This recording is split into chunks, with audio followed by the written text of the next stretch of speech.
So in other words, there's no one way. And I might treat a patient differently than another one of my colleagues who is just as accomplished. Yeah. Just, you know, that's the beauty of the medicine is there's just not one way, but it's really about how we see that person.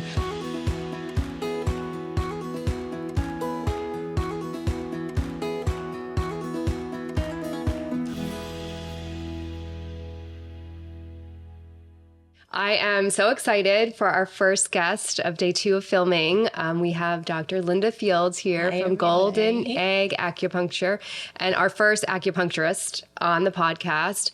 Acupuncture has been a new introduction in my fertility journey that has been so incredible and amazing. And I just think any resource we can offer here or any more information about these supportive pieces of a fertility journey is so important. So I appreciate you being here. Of course, happy to be here. Very excited to have this conversation. I would love for you to share a little bit more about yourself because I think your journey aligns with a lot of what we talk about. And you started out as a film writer and screenwriter. Is that right? Yeah. I was a playwright and a screenwriter. I was a theater person. I lived in New York as you do. And then came out here and, you know, pounding the pavement as a creative person. And I basically wrote Fade Out in my last script that I ever got paid for as I was in labor. Wow. Yeah. Oh my gosh. I didn't know that. So we got to speak last week. Okay. So I didn't know that part. Wow. Yeah. So, and then after that, with a little kid, I was like, this is just not feeding me anymore. So I went back to school. Yeah. And part of your journey was you were always interested in holistic medicine, but then you had your own medical experience. I had a bit of a medical crisis. I had a thyroid issue. It was a hyperthyroid, which means the thyroid is working too fast. And the endocrinologist I went to wanted to use radioactive iodine on my thyroid, which would destroy part of my thyroid. And you know, to his credit, he said, you can try other methods. And I said, okay, I'm going to go see an acupuncturist. I'd never done that before. Saw her. She gave me acupuncture every week and herbs. And within 6 months, my thyroid had evened out. And he was like, keep doing what you're doing. And it was, and since then it became quite a passion of mine. Yeah. So can you share about your work and you work a lot in fertility? Yeah. And what that's been like for you, just some of the women or men, I want to talk about that too, men's fertility that you work with and the way that you work. So what I find, particularly with hormones, the hormones really respond very, very rapidly and easily to acupuncture. And I felt that as a patient as well. Yeah. Like if I've ever gone in with like, you know, when I'd have PMS or going through menopause or trying to get pregnant, it was such an immediate response, at least in how I felt. Yeah. So I chose, when I went to school, I knew that I really wanted to focus on women's health and also potentially pediatrics. So that has been kind of my focus the whole time. But in school, you get a general education just as one would going to Western medical schools. Yeah. So, you know, you graduate as a general practitioner. And then afterwards, what you do with your continuing education, I went back and got my doctorate as well. That really defines who you are as a practitioner. So the bulk of my practice, I'd say about 80% of my practice is fertility. Some are women in their 20s who just want a little boost. Some are women. Oh, I would love that. Yeah. Some are women who, in their 20s who are having trouble. Some are women in their 40s who aren't having trouble, you know, everyone needs something a little bit different. Yeah. It really runs the gamut. Do you find that the 20-year-olds are coming in because they're trying to get pregnant? Or are you also seeing patients that are using this for egg freezing? For sure. Yeah. For sure. What percentage would you say? Because I think that's something I didn't even know about for egg freezing, which I did egg freezing so long ago, but I think that's another supportive. For sure. And the beauty of holistic medicine and Chinese medicine in particular is that it really adapts to the person and where that person is on that day. So, for instance, if I have, a 28-year-old come in and perhaps she has blood clots when she has her period. So that would be probably something we would call blood stagnation. We would need to move blood. Whereas if someone else comes in and they're really depleted and their energy's really low and they're pale and potentially anemic, we're nourishing blood. It's a very different protocol. Wow. And every time they come in, it might be a little different. So, some people come in and they're super stressed, and we call that liver cheese stagnation. And I had a teacher in school who used to say, he was British. He used to say that liver cheese stagnation was the LA disease because everybody has it. It's probably the New York disease. It's the New York disease as well. It's the coastal disease. So in other words, there's no one way. And I might treat a patient differently than another one of my colleagues who is just as accomplished. Yeah.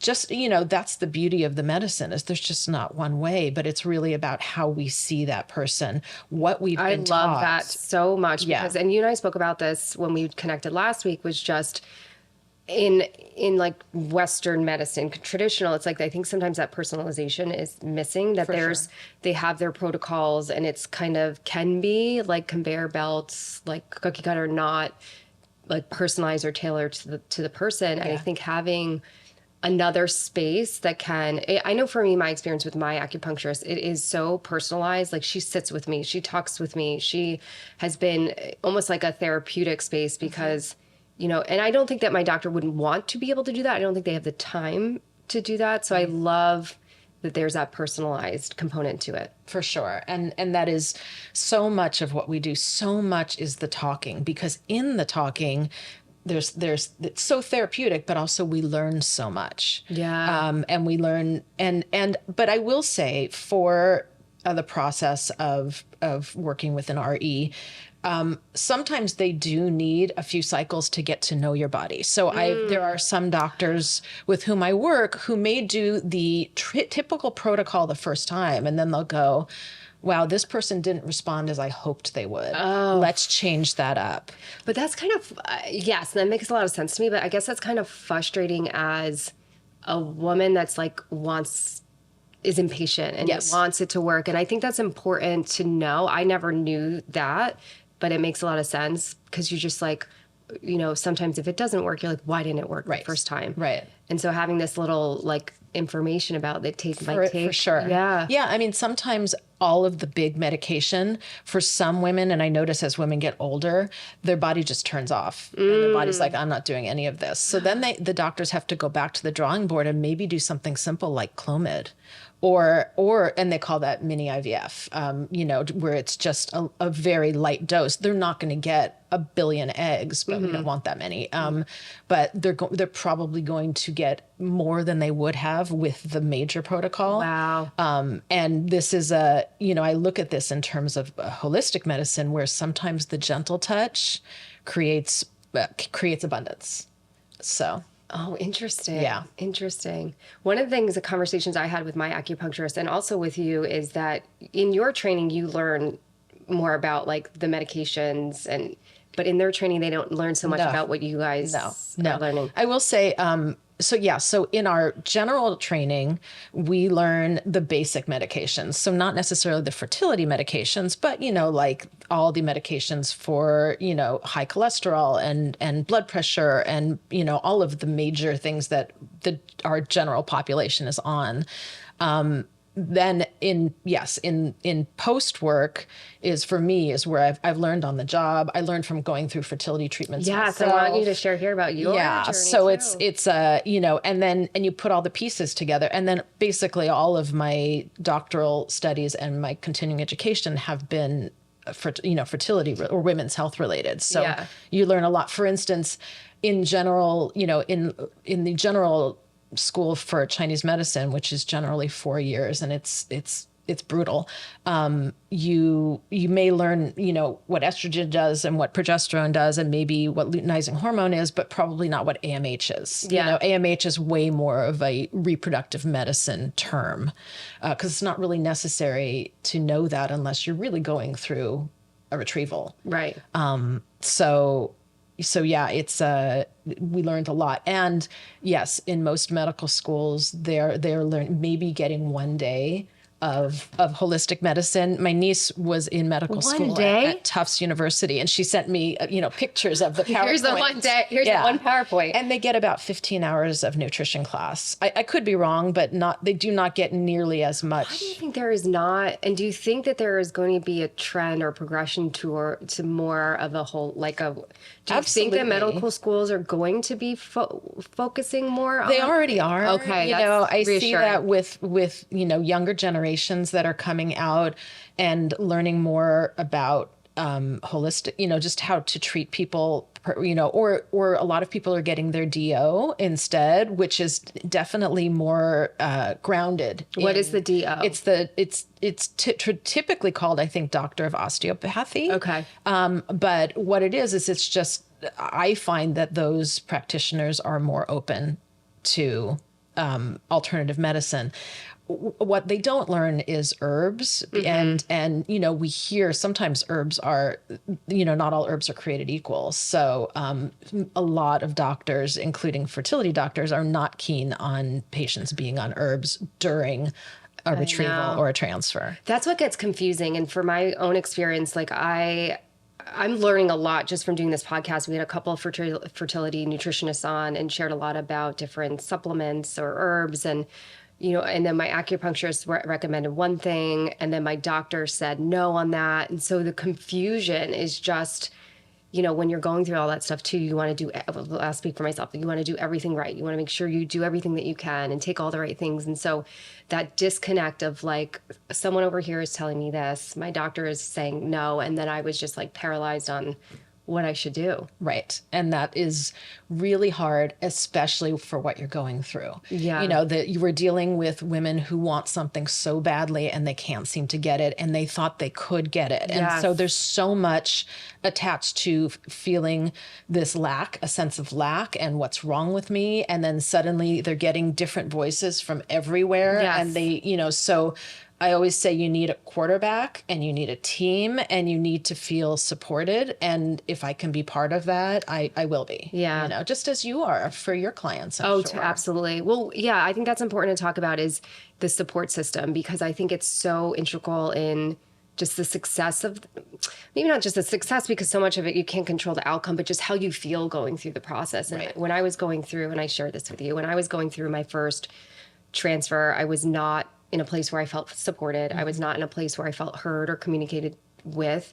And thank God for my acupuncturist, who also had knowledge in the medical fertility terms and all these things. She was the one that would answer my questions. She was the one that asked about my thyroid or all these things and could relay information to me that nobody was saying. And so that for me was so helpful to have her. But the second time around, I had her, I had friends, I had, a therapist I was working with. I put different pieces in place. And for me, well, also the outcome was different, thank God. But for me, the experience was so different. I know you and I talked about how important the support system. It's so important in this culture, especially when women or people, I will say, are looking online and trying to listen to the advice everybody gives everyone else, or hearing other people's stories, and they lose sense of themselves and they get out of their lane. And, it's, it happens to all of us. It happens to me all the time. And it's just, I learn so much from my patients because I have to help them walk the walk, and then it brings me back also. Oh my gosh, I'm the same as a therapist. I'll be in session, I'll hear myself say something. I'm like,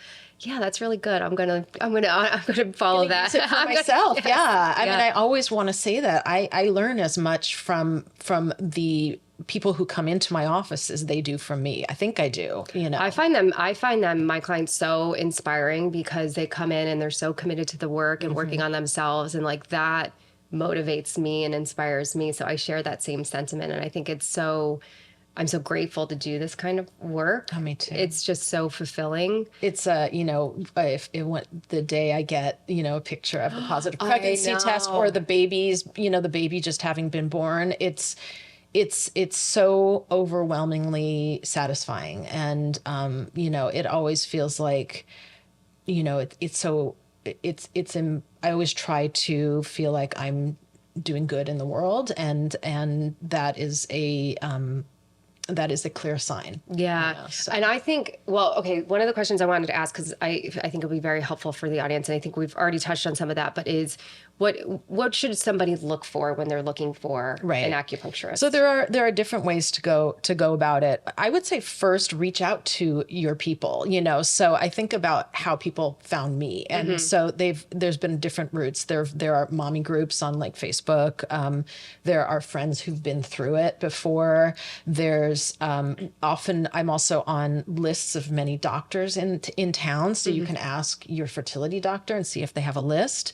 You can also go online and just put in fertility acupuncture.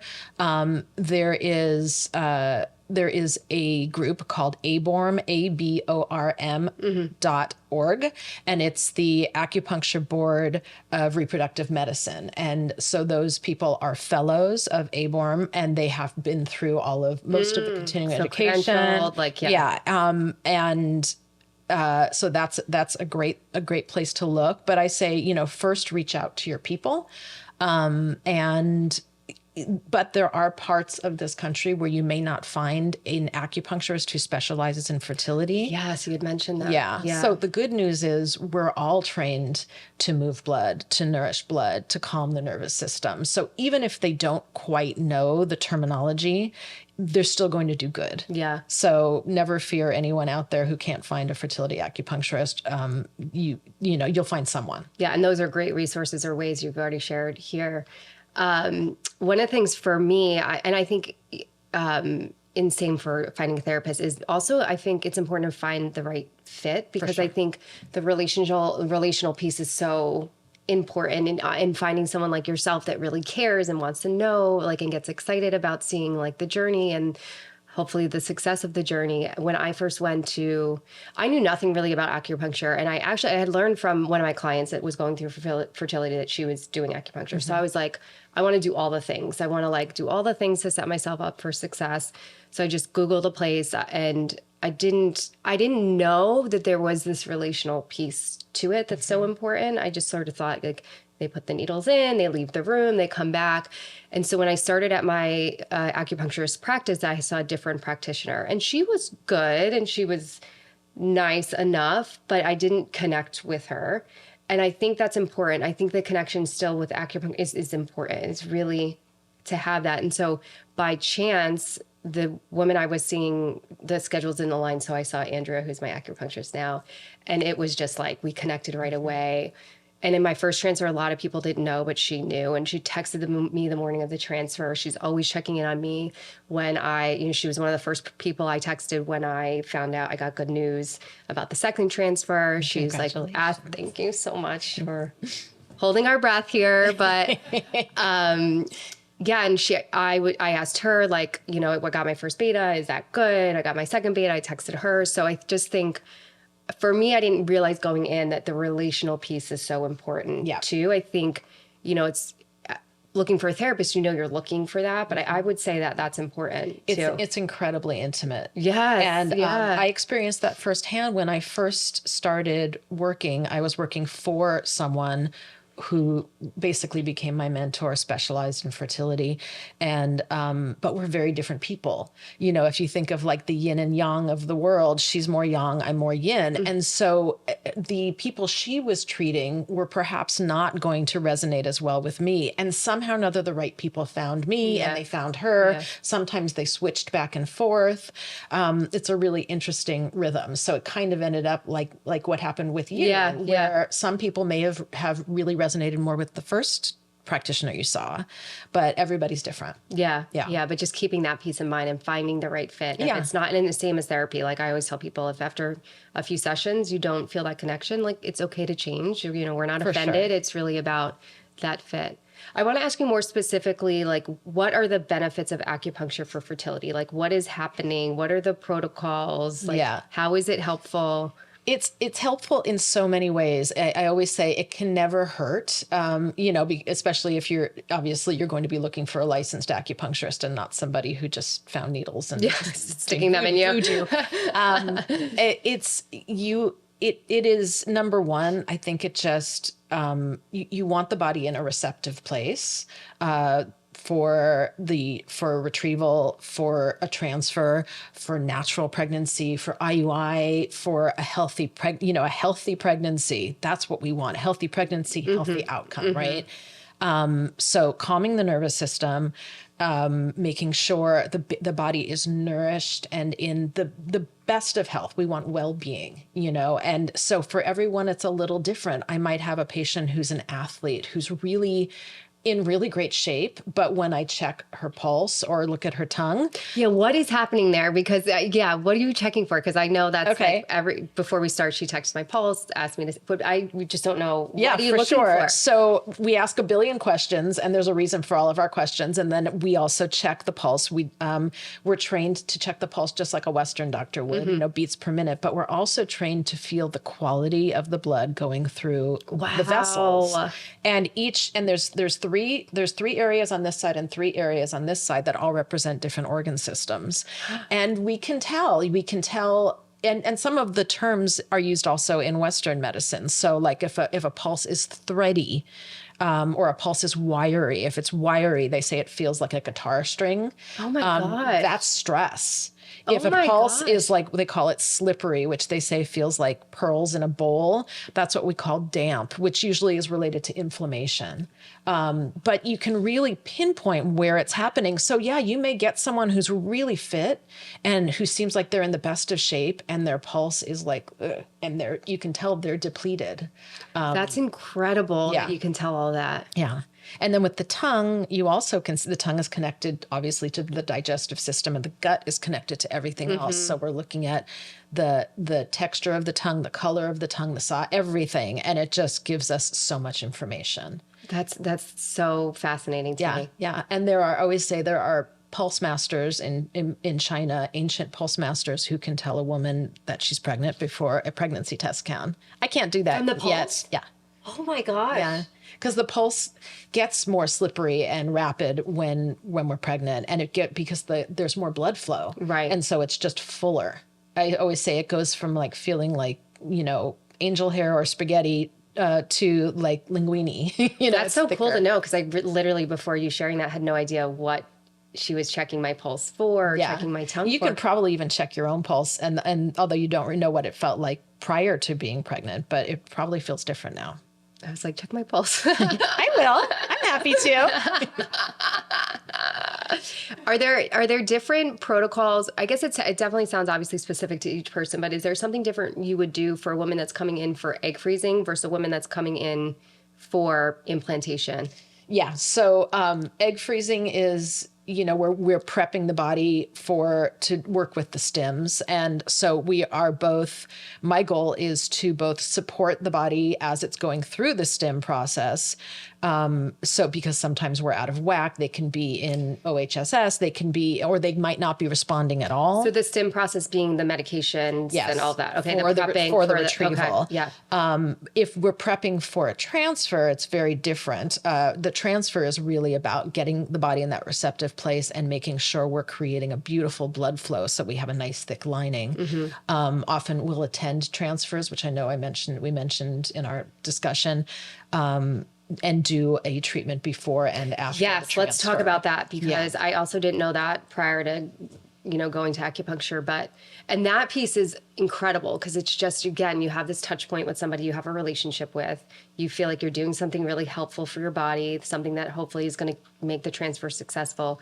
But before 24 hours before and 24 hours after is the protocol for. If you can be at the transfer, it's even better. But okay. it's because it's based on a study that was done in Germany in the early 2000s, where they took I can't remember the exact number. They took many women who were going through transfers, and half of them had this protocol right before and right after, and half of them did not.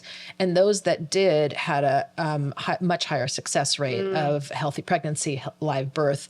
I think it was like 16 to 19%. I can't remember, but it's only gotten better since then. Wow. And I believe because of that study, so many REs are very pro adding acupuncture. Some actually even have acupuncturists in their offices. I love that. Yeah. I think that's great. I think there should also be a therapist in the office. I totally agree. But some do it. So during COVID, when they weren't allowing a lot of people in for the transfers, I had a lot of patients coming to my office right before and right after. And those were greatly successful. So I still do a lot of those as well. It's nice when you have someone there because they can advocate for you. But it doesn't, it's not completely necessary. So, yeah. Yeah. And my acupuncturist is just so wonderful that like she just made it happen. You know, it's like, because sometimes you don't know when can't plan exactly when the transfer is going to be. And they have their own lives and their own schedules. And she was so wonderful. She always like because there was angst around that. Like, can I get in? Does she have time? But she always made time for me. That's amazing. She sounds fantastic. She is fantastic. Someday I'll meet her. Yes, you will. And she'll be on here too. But one thing that we talked about, a couple other things I want to talk about that we talked about on our call was sort of this shame around fertility and pregnancy, or like, you know, the messaging of like, be everything but pregnant, and then you try to get pregnant, and just this narrative that it's so easy to get pregnant. Right. Or that, you know, in terms of egg retrieval, that like you go in and you just expect to be successful, and then you might, you know, only get a few eggs. Yeah. I mean, first, with the shame, I think, young girls, young women are told you can be anything but pregnant. And so I think a lot of women, whether they get pregnant early on in their lives or not, there is a certain amount of shame associated with that. So they're like, I'm going to bypass that and do everything else. And then suddenly they wake up one day and think, wow, I really want to do this now. But they've sent messages to their bodies sometimes for 20 plus years. Oh my gosh. Yes. And we hold all that stuff. We hold all of that. Totally. Yeah. So there's that.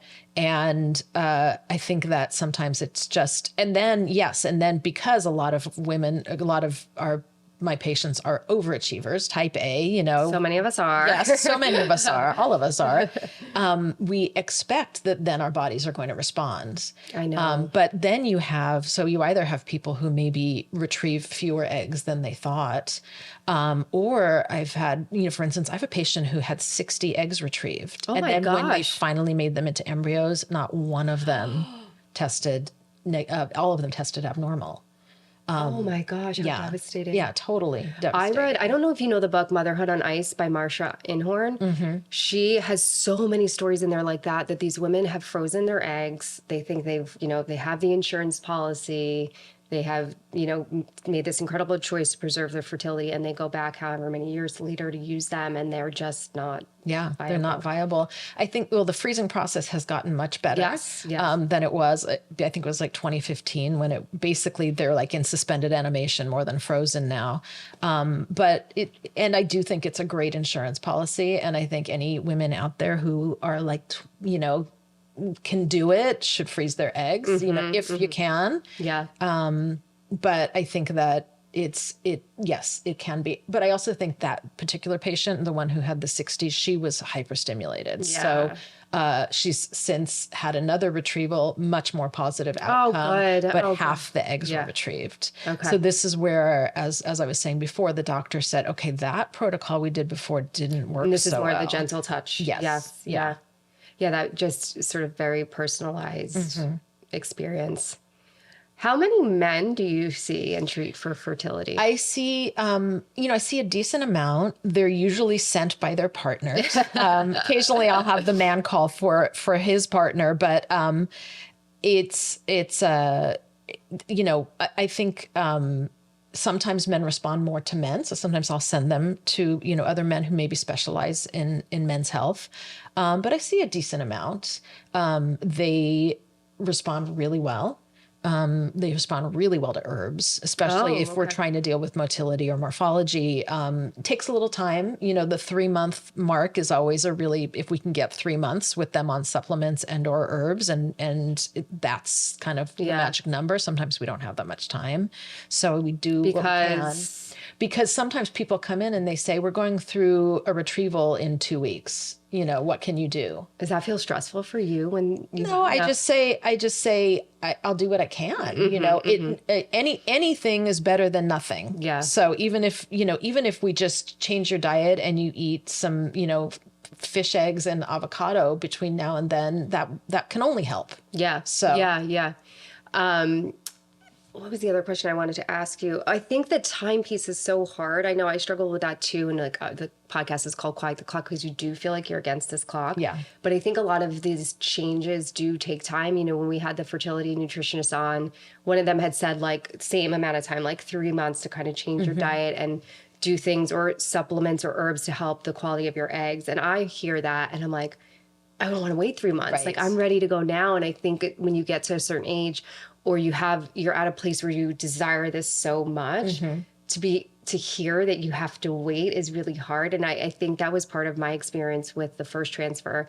I was so impatient and there's probably more I could have done, like had more acupuncture sessions, work with my therapist a little bit longer, but I was just like, I gotta go, I wanna do this. And I think the value of the time is important, but you have to battle that narrative of like, I'm running out of time. For sure. And it's always the hurry up and wait. And there are a lot of women who end up in my office have been on this journey for years. I know. Oh my gosh. My heart breaks for that because I had the one, failure or didn't work. And up to that, I think I was relatively successful in fertility and successful like egg retrieval at 37, naturally pregnant at 39. And my God, the heartbreak, and I am so sympathetic, insanely sympathetic through women, and like impressed by women that just do this for months, years. Yeah, I liken it to a marathon, but you don't quite know how long the marathon is. Like, am I at the 26.2 or am I just 2 miles in? But or am I hitting a wall at 22 miles and I want to die? That was my experience when I ran New York. I only did a half marathon, but I remember the feeling of just one foot in front of the other. That became like, and it's so literally it's baby steps. It and really you keep on having to pull yourself back, be in the moment, and just get to the end of the day. And what have I done for myself today? That's so much easier said than done. I know how hard it is, but when we pull back, it's like meditation where it's so hard to be in the moment. You have a young child, so you kind of have to be in the moment, which is a beautiful thing, but it's so much more, I think, human nature to look out there into the future as opposed to where am I today? Yeah. But it does help to do that. I love that one foot in front of the other because there's so many stages of this process and so many unknowns and so many like milestones, like, okay, you get to the retrieval, how many did you get? And then for me, making the embryos, it's like how many thawed, then it's how many fertilized and how many make it. So you're kind of there's always the next step and being able to stay with the present step, I think is hard, but important. And I think that with acupuncture, because it's very much in the moment, it's very much like there are, you're getting these needles put into you, which you may or may not feel, but it's like it's happening right in the moment. And then you get to lie on a table with a nice warm, it's the best. Lamp on your feet. But it does. I feel like it always pulls people right back into who they are right now. It's so wild. So when I have my sessions, like I feel it happening because she puts the needles in the lamp and then she leaves the room and then my mind's racing and I'm not relaxed. And just slowly it just all stops and my body just it's so weird. I feel it working. I feel it happening. Well, another thing we want to talk about today is like the toxins and kind of cleaning things up. And I think, again, there's so much of these processes that we can't control. And I think having more knowledge and information of where we can have some control and make some changes is so important. So I'm also like just learning a lot about all these toxins, what's in our house, what we're eating. So I'd love for you to speak to that. For sure. I mean, it's like, I wish we could all live on farms and it'd be the 1800s. So we have no Shelley plastic. wants to buy a farm. Shelley, I'm joining. I do too. I want goats and chickens. Oh my. Okay. We'll be neighbors. Oh, really? And that's something though. If any of you out there have chickens or know anyone who has a chicken, see if you can have some of their eggs, because those eggs are completely different. They're like this golden egg color. We have friends who have chickens and a lemon tree, and also the lemons that. Did you see the lemon tree out here? No, you walked in. There's one right in the front. Yeah, they're nothing like the lemons you get at Whole Foods or Trader Joe's. We have to try one. Yeah. They're nothing like that. So, plastics are not good for us. They're amazing. They've done great things in some ways, but I would say, pull every plastic you have in your home that has, that's going to hold your food, and, use it for something else or recycle it, glasses, plates. Some food comes in plastic. Sometimes we can't help that. Yeah. And then as far as food goes, I always say eat like your ancestors. So know, where your genes lie, and, but eat like your ancestors, because they ate food that wasn't called organic or grass-fed, because it all was. Yeah. So if you're eating beef, it's grass-fed. If you're eating chicken, it's organic. If you're eating fish, it's wild caught within reason. Obviously, if you're going to someone's house, you don't have to ask, but, I told you one of my favorite resources is the Environmental Working Group. It's ewg.org. They have these wonderful databases that are all based on research. And every year they come up with the top 12 fruits and vegetables that really should be purchased organic, and those that don't really need to. So they call it 12 the dirty dozen. And it's usually things with thin skin or leafy greens. So like kale is always on that list. Apples, pears, always on that list. Strawberries, always on that list. But avocado, never on the list. Bananas, never on the list. So you can see where your money needs to be spent. Yeah. And that makes a big difference. And what is research saying, or what is the effect on fertility if you are not mindful about how you're eating, or even I'm learning so many of these products, like beauty products, shampoos, soaps, all these things. And that's in the EWG too. Yeah, it's that's helpful. The skincare products, the household products.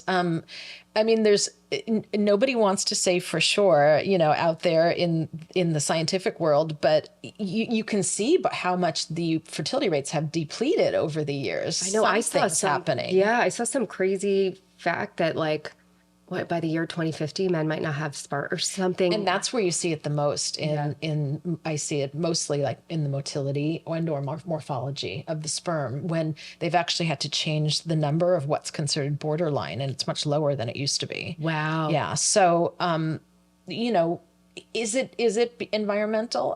I believe if in part, and it could also be, who knows what else. Yeah. But, to quote my first acupuncturist, you have to sometimes fight fire with fire, meaning sometimes because it's an environmental issue or something that is a modern issue, you need to use a modern method to help, which potentially could be IVF. If you can. If you can. Yeah. Because it's costly. It's very costly. Yeah. Not everybody can do it. I do appreciate that there are some companies, some corporations that are now covering it with insurance. Yes. I believe even Walmart is. Maybe. Oh, that's great. I didn't know that. Yeah, I know there is a fertility clinic down that is connected with Walmart. So yeah, ideally nobody has to go through it, but I know. That's the other thing we're trying to normalize. And you and I talked about this too, is that it is hard to get pregnant. And I think there are more journeys, maybe like mine or other women that I've worked with, or there are more women freezing their eggs. That's why we have a whole podcast about this, that it's not that easy, and it is normal to have challenges along the way. For sure. There's a very short ovulation window. So you can't get pregnant during your entire cycle. Most women don't understand, the process. That's the other piece. I even have patients who are MDs who didn't really understand, because they just kind of slept through the OB part of it, the gynecological part of it. It's a beautiful thing to understand what happens to our bodies every month. And I think it's so wild that we don't understand that until we're here, until maybe we're thinking of freezing our eggs, or, or going through trying to get pregnant, and you can't. I think it is so wild that there is not more of an emphasis on us understanding our bodies and our cycles. And for most of us, we get our periods at like 13, 12, 13, 14. And so for all these years, we just don't even know what's happening. Yeah. And I think that, some cultures really celebrate it. There's the story of the red tent, which is amazing. Or I know there are some schools. There's a school I know in Northern California, when a girl gets her period, she's like queen for the day. And I think that it is about normalizing it and celebrating it, but also knowing that it is a gift and that not all of our eggs are normal, even when we're young, even when we're in our teens. Not every one of them is good to know too, because I think obviously, what younger you do it, maybe the more successful you can be. But I think that's good to know too. It's just all the information is helpful to manage your expectations, right? So if you're someone that's like proactive, I'm going to freeze at 25. And then maybe not all of them are normal. Right. There's this huge letdown and disappointment because, hey, I just thought because I'm doing it at 25, I'm going to be successful. Right. And chances are at 25, there probably will be more healthy eggs, but they won't all be. Yeah. Otherwise, we would be even more overpopulated. It's just, there's something about it where they're not supposed to be all healthy, I guess. I don't know. But it is... Yes, it is a truth, and it is something that we don't all know. Most of us don't know. Yeah, there's such a gap in our education of our own bodies. The last thing I want to ask you is, you had your own fertility journey, and I want you to share a little bit about that and just how has that helped your work? Does it allow you to relate better to these women that are going through? No question about it. I mean, it was... I was lucky enough to go through IVF and have a positive experience. My son, Colin, is now 17. Oh my God, I can't believe it. I mean, no, my son's 2.5. And I'm like, I was saying to you, I was like, he's going to be 17 before I know it. That's why baby steps, right? Yeah, step by step. But it was, and that was the first time I saw that at the time that clinic had an acupuncturist there. She happened to be out on maternity leave when I was there, but I had my own acupuncturist separate. But that's when I thought, oh, that's pretty cool. And it definitely influenced me. It's one of the reasons why I wanted to specialize in women's health and particularly fertility. It absolutely helps me understand where my patients are. That's not to say that those, going back to who you can find. I know my mentor never went through IVF, and I know many women and men, practitioners who have not had fertility issues for whatever reason, and they're wonderful. Yeah. So they don't have to be, but I know for me, it helps me to empathize with where they are in the process. Yeah. And I think, and same for me, having gone through it, like I would never make a podcast about this if I hadn't, but it's such a passion of mine. And just being able to understand where people are at, or maybe being a little further along in the journey, being able to offer, help and support. I think there's just nice to have that relatability piece. And if that's important to you, maybe that's something you look for as well. For sure. If you don't go through it, you just don't get it. You don't know. Yeah. I mean, when you get to a point where it's whether someone else is giving you the shots or you're doing it yourself, like nobody ever woke up and said, I really would like to put a shot in my belly. But no. You get used to it. And because it's for a very, very important you stay attached purpose. To the why. I hate needles. I did my shot last night. I bled so much. I was like, oh my God, what's happening?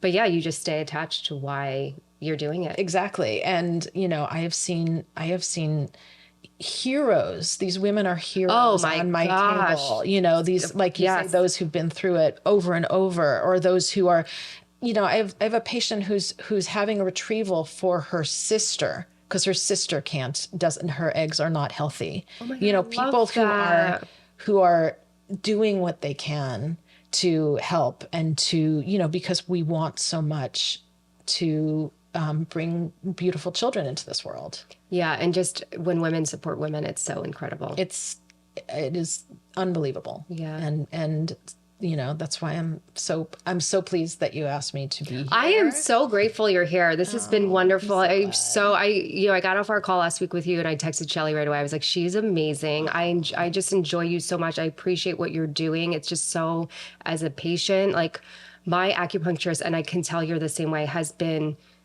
so incredibly necessary in my journey. And so I just can't ever thank her enough. It's just, so if someone can work with you or find acupuncturists like you, it just makes all the difference in the journey. Yeah. So I appreciate this. And also having a patient who's that receptive and appreciative, it makes it even better, So yeah, it's been great. Yeah, thank you so much. Well, tell everybody where they can find you because you're incredible, and anyone that could work with you would be. My business is called Golden Egg Acupuncture. Pretty easy. It's goldenegacupuncture.com. And I'm Linda. And currently I am a sole practitioner, but at some point I'll probably bring someone else on.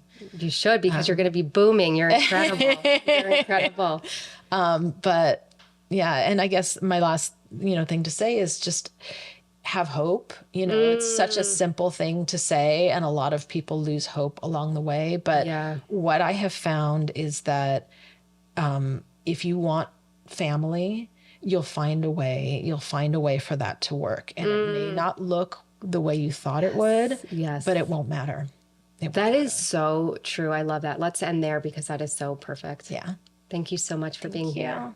If you like the episodes that you're hearing and you want to hear more, please subscribe to our channel and stay tuned for more incredible stories and tools. When I froze my eggs at 37, I felt alone, I felt unsure, I felt confused and uncertain. And when you're considering such a big decision, feeling those ways do not feel good. So we have created a step-by-step guide to egg freezing so no one else has to feel that way. If you are considering egg freezing, if you're curious about what the process looks like or what you should be thinking about, then this guide is for you. We were really thoughtful in how we put it together. I think it's a great guide. I think it's really comprehensive and covers a lot of the things to be thinking about, to be considering, and maybe some things you didn't even realize you should be thinking about or considering. The goal is to not have anyone feel alone in this journey. So if you're thinking about this decision, sign up through our website, quiettheclock.com, and make sure to follow us on Instagram and TikTok at quiettheclockpod. This is a very big decision, so I don't want anyone to feel alone in it. So if you're thinking about it, grab this guide, and you can also DM me with any questions. I'm here to support you through this decision and this journey.